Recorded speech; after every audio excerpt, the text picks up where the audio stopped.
En el nombre del Padre, del Hijo y del Espíritu Santo. Amén. Ven, Espíritu Santo, y llena los corazones de tus fieles y enciende en ellos el fuego de tu amor.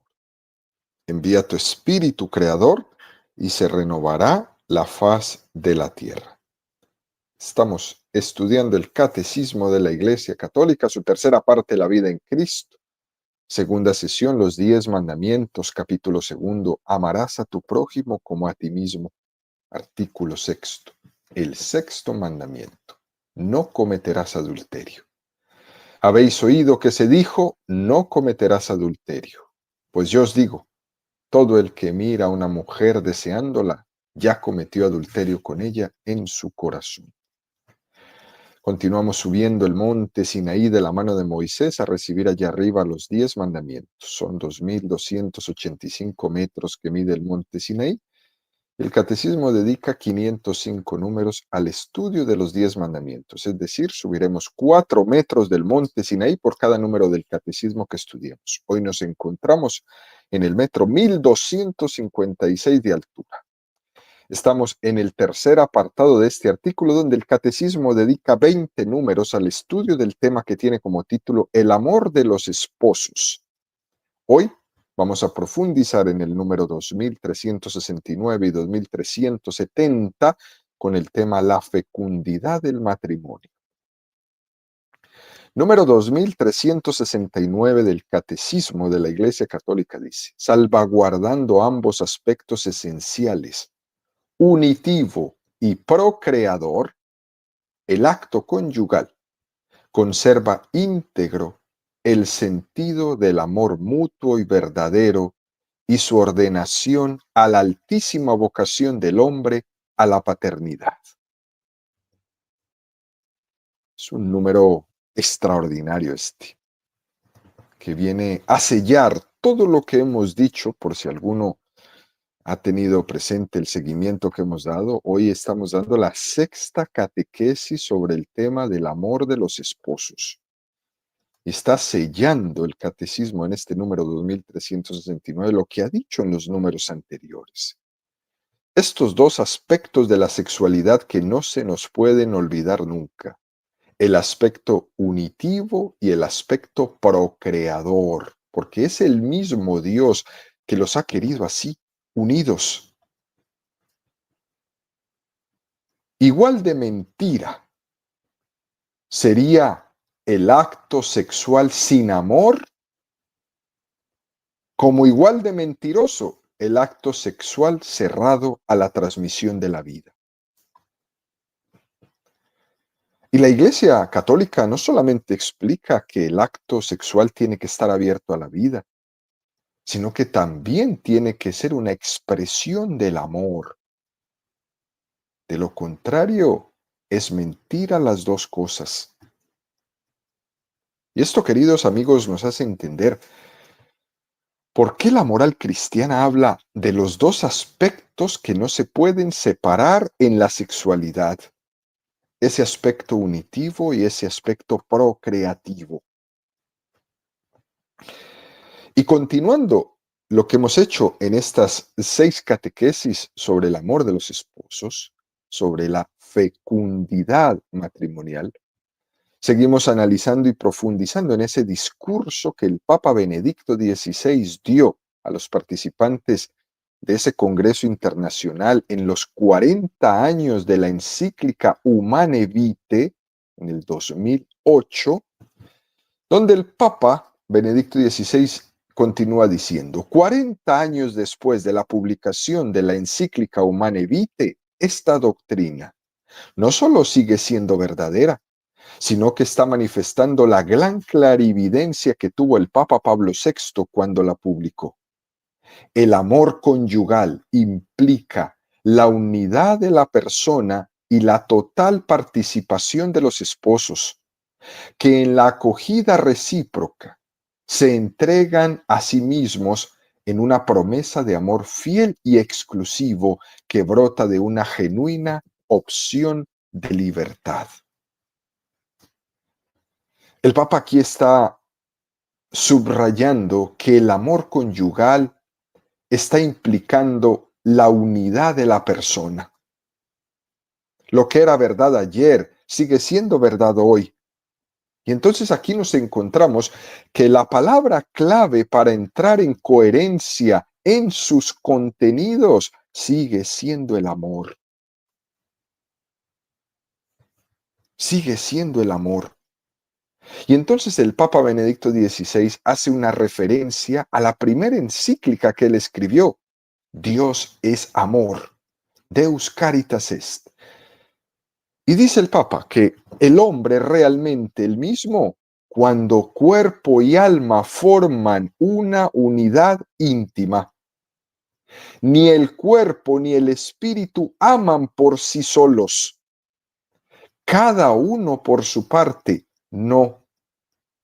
Es el hombre, la persona, la que ama como criatura unitaria de la cual forma parte el cuerpo y el alma. Amo con mi cuerpo y con mi alma. Y si se elimina esta unidad, se pierde el valor de la persona y se cae en el grave peligro de considerar el cuerpo como un objeto que se puede comprar o vender. Aquí el Papa Benedicto XVI va directo. Es el aspecto unitivo y procreativo inseparables dentro de una recta sexualidad. Todo lo demás es mentira. Es inmoral. Así como es inmoral que separemos artificialmente el aspecto de unidad y el aspecto procreativo de la relación sexual. En esta cultura en la que nosotros vivimos, donde el predominio es tener sobre ser, la vida humana corre el peligro de perder su valor. Por eso cuando hablamos de la prostitución hablábamos de esa degradación. El cuerpo termina siendo objeto que se puede comprar o vender. En esta cultura, la gente habla de hacer el amor en vez de decir expresar el amor. El amor no se hace, no es algo que se fabrique. El amor se expresa, el amor se celebra. Los esposos, por ejemplo, celebran el amor en su entrega, en su relación sexual, en su entrega conyugal. Si el ejercicio de la sexualidad se transforma en una droga que quiere someter al otro a los intereses propios sin respetar los tiempos de la persona amada, entonces aquello es una mentira. Lo que se debe defender ya no es el verdadero concepto del amor, sino, en primer lugar, la dignidad de la persona humana. No podemos permitir que el dominio de la técnica infecte la calidad del amor y el carácter sagrado de la vida con todas sus propuestas mundanas, modernas. Fíjense, queridos amigos, en la anticoncepción pasa esto. Tómate esta pastilla y déjate que te voy a usar. Eso es lo que pasa en la anticoncepción. O también con esa otra actitud de, con mi alma te amo totalmente, pero con mi cuerpo te amo con prevenciones y pongo las barreras a esa expresión del amor que digo que te tengo con el alma. A esto es lo que se refiere la Iglesia que tenemos que superar. Tenemos que superar para que no terminemos usados. No por casualidad Jesús, hablando del amor humano, se remite a lo que realizó Dios al inicio de la creación. Su enseñanza se refiere a un acto gratuito con el cual el Creador no solo quiso expresar la riqueza de su amor, que se abre entregándose a todos, sino también expresar un modelo según el cual debe actuar la humanidad. La forma en que Dios nos amó es el modelo con el que tenemos que amarnos unos a los otros. Con la fecundidad del amor conyugal, el hombre y la mujer participan en el acto creador de Dios. Y así lo quiso Dios. Y ponen de manifiesto que en el origen de su vida matrimonial hay un sí genuino. Ese sí que se pronuncia en el momento del acto matrimonial. Y entonces se vive realmente en la reciprocidad, permaneciendo abiertos a la vida. Es como decir que nuestro amor es una expresión religiosa del amor de Dios a nosotros, donde hay algo sagrado en nuestra expresión de amor. Detrás del sí del matrimonio hay el sí de Cristo.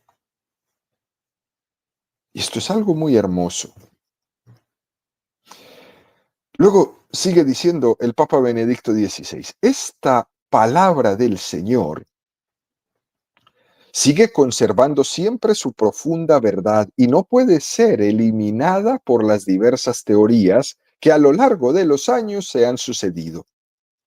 La ley natural, que está en base del reconocimiento de la verdadera igualdad de las personas y de los pueblos, debe de reconocerse como la fuente en la que ha de inspirarse la relación entre los esposos, en su responsabilidad a engendrar nuevos hijos.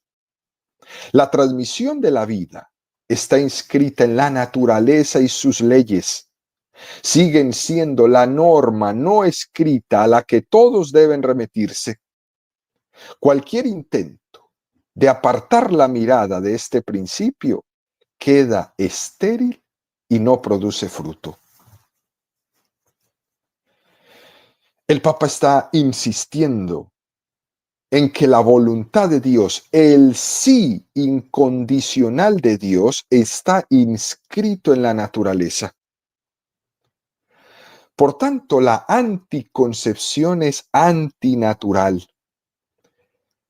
La anticoncepción es violar las leyes que Dios ha puesto en la naturaleza.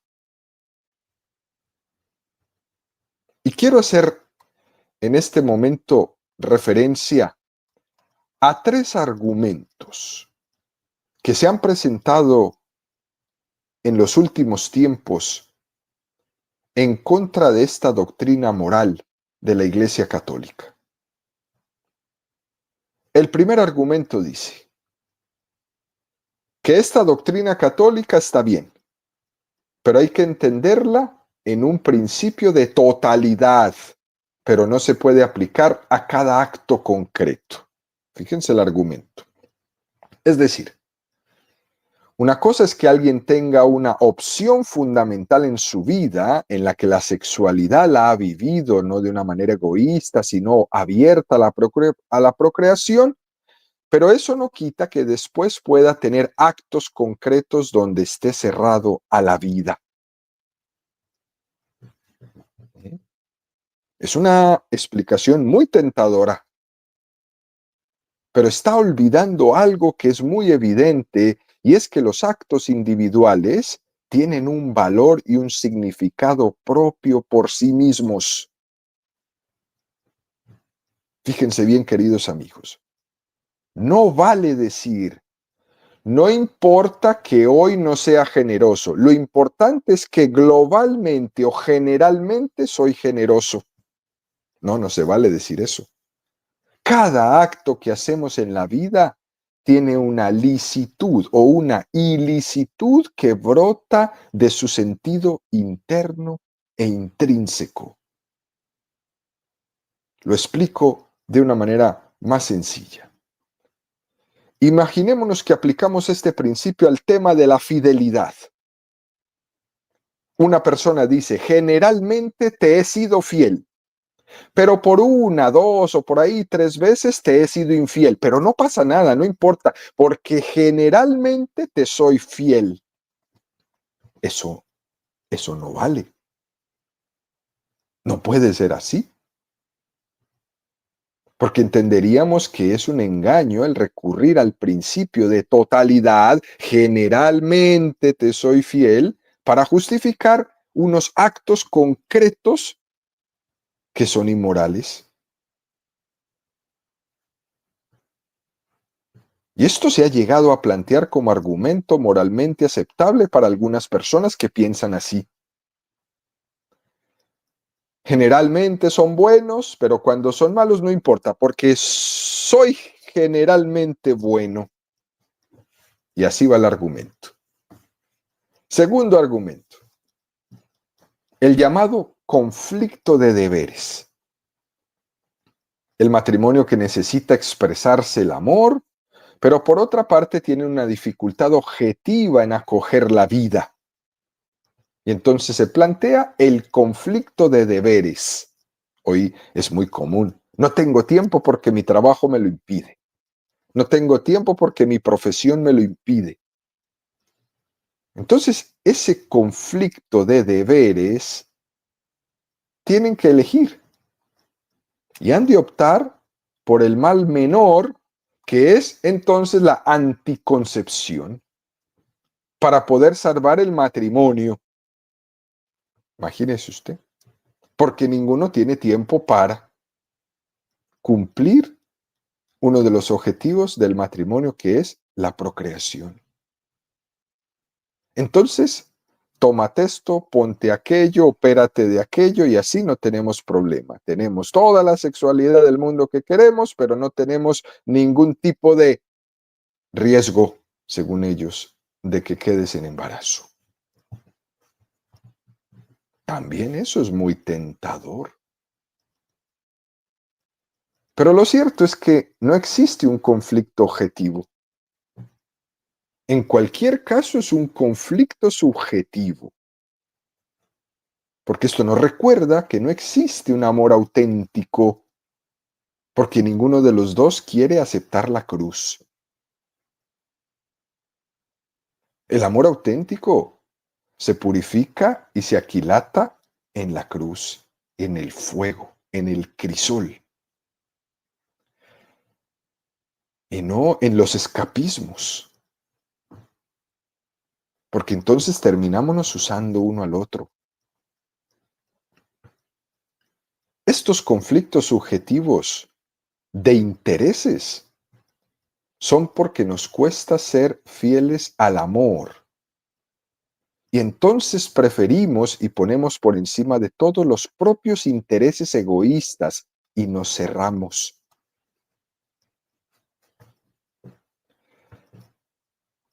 Tercer argumento.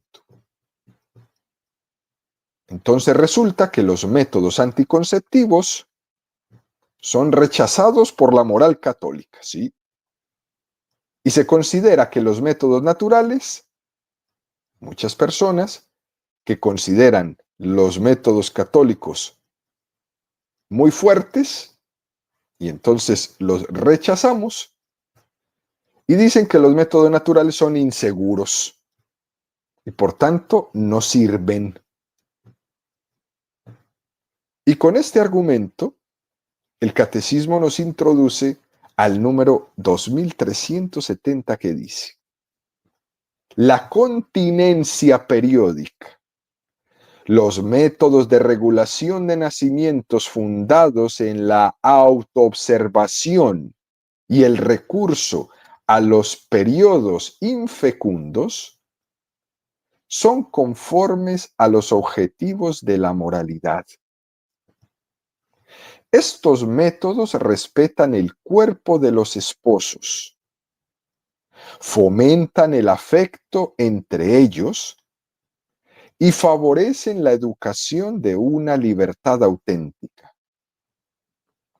Por el contrario, es intrínsecamente mala toda acción que o en prevención del acto conyugal o en su realización o en el desarrollo de sus consecuencias naturales, se proponga como fin o como medio hacer imposible la procreación. Qué número más espectacular este, que ilumina todo. Fíjense, queridos amigos, se distingue claramente en la moral católica entre métodos naturales y métodos artificiales. ¿Cuáles son los métodos artificiales?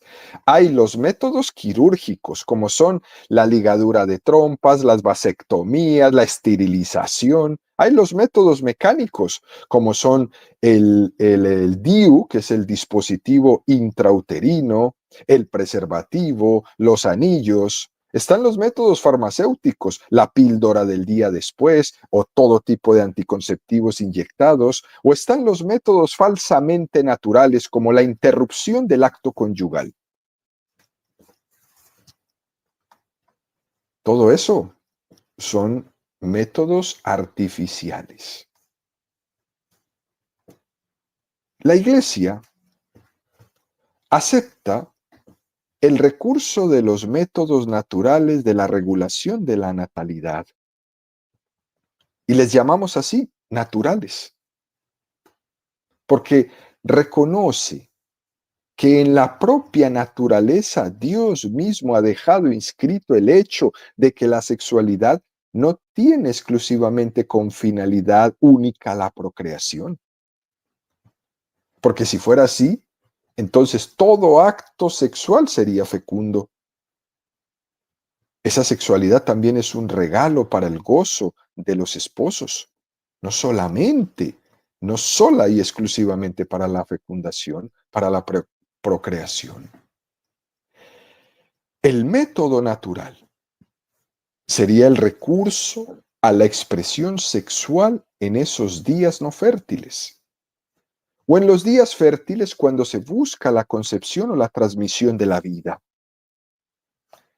Se llaman métodos de autoobservación.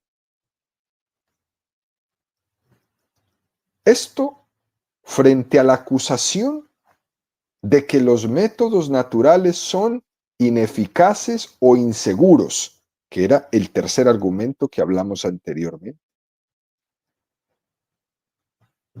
Pero eso no es cierto. Se ha hablado del método del ritmo o del método ógino, que es la forma de planeación natural, basado en la regularidad del calendario del ciclo menstrual de la mujer, que podía ser eficaz en el caso de la regularidad del ciclo, pero se mostraba ineficaz cuando había cualquier tipo de variación en el ciclo menstrual, algo que también es muy común que suceda. Pero hoy en día se conocen también otros tipos de métodos naturales. El famoso método Billings. Se le llama así por el doctor Billings, que fue quien descubrió, haciendo un estudio de las tribus aborígenes australianas, que tenían un tipo de método en su maternidad y en su paternidad que era bastante regulada, a diferencia de otras tribus que eran más desordenadas. Ellos tenían una mentalidad de maternidad y de paternidad regulada. Y entonces, al observar estas tribus australianas, él se dio cuenta que las mujeres tenían un conocimiento muy exacto de su fecundidad a través de la observación.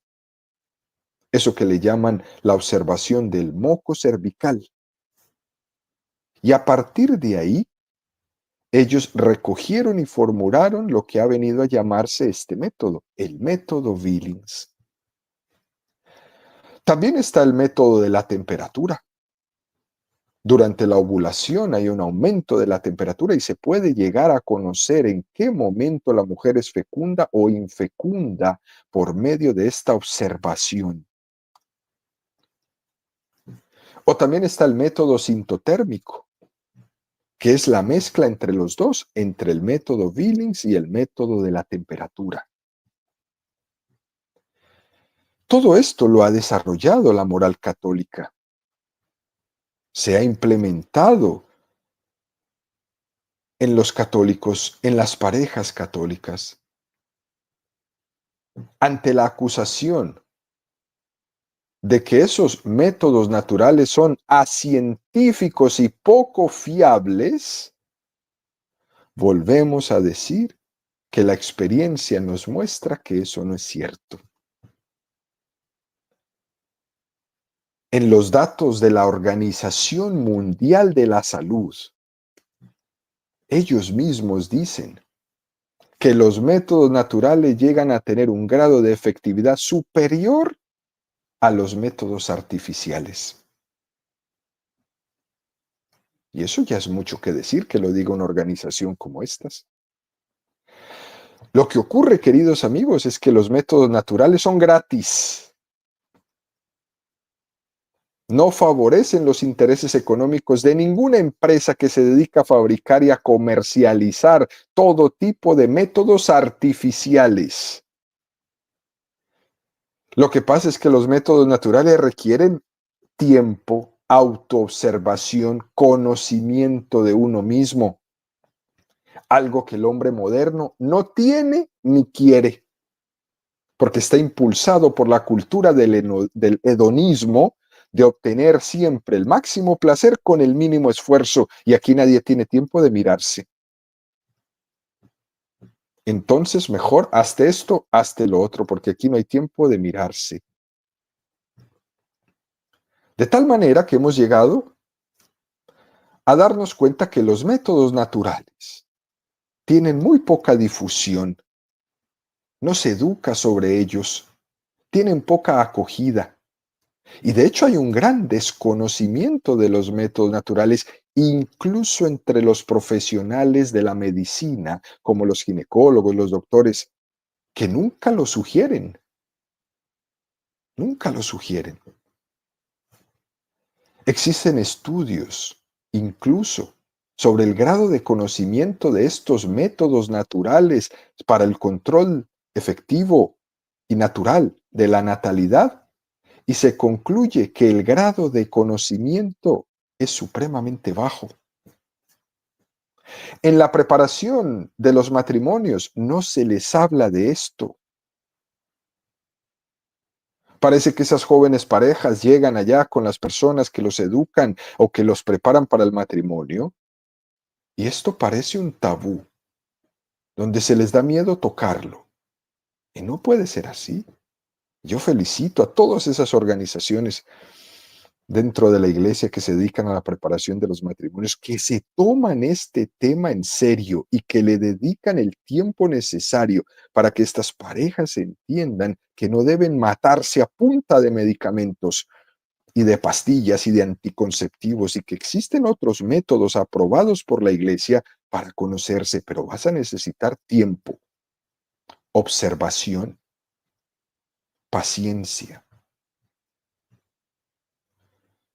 Curiosamente, se recurre entonces a los métodos artificiales para evitar el embarazo. ¿Sí? Pero se recurre a los métodos naturales para buscar el embarazo. Qué contradicción, ¿no? Por tanto, en esta contradicción podemos concluir, si uno puede conocer cuándo es fértil, también por el mismo método puede conocer cuándo no es fértil. Cuando los esposos recurren a los métodos naturales, ellos se constituyen en intérpretes del plan de Dios, porque están recurriendo a los mismos medios que Dios ha puesto en la naturaleza para juntos descubrirlos. Los esposos, por tanto, se convierten en intérpretes, no en dueños de la vida. Cuando alguien recurre a la anticoncepción por los métodos artificiales, se realiza una opción donde uno se erige dueño de la vida. Es el mismo daño moral como cuando hablábamos de la fecundación in vitro. Yo quiero que me hagan un hijo como yo quiero, de 2 metros de altura, que sea blanco, que tenga ojos verdes, que sea inteligente. Oye, pero es que tú no eres el dueño de la vida. Ese ejemplo que les puse de esa pareja homosexual que rentó un vientre y querían tener una niña y algo pasó y nació un niño y simplemente dijeron, no lo queremos porque queríamos una niña. Oye, tú no eres dueño de la vida. Qué impresionante esto. Una cosa como genera otra, un acto inmoral genera otro acto inmoral y por eso hemos llegado a la locura en la que estamos hoy día.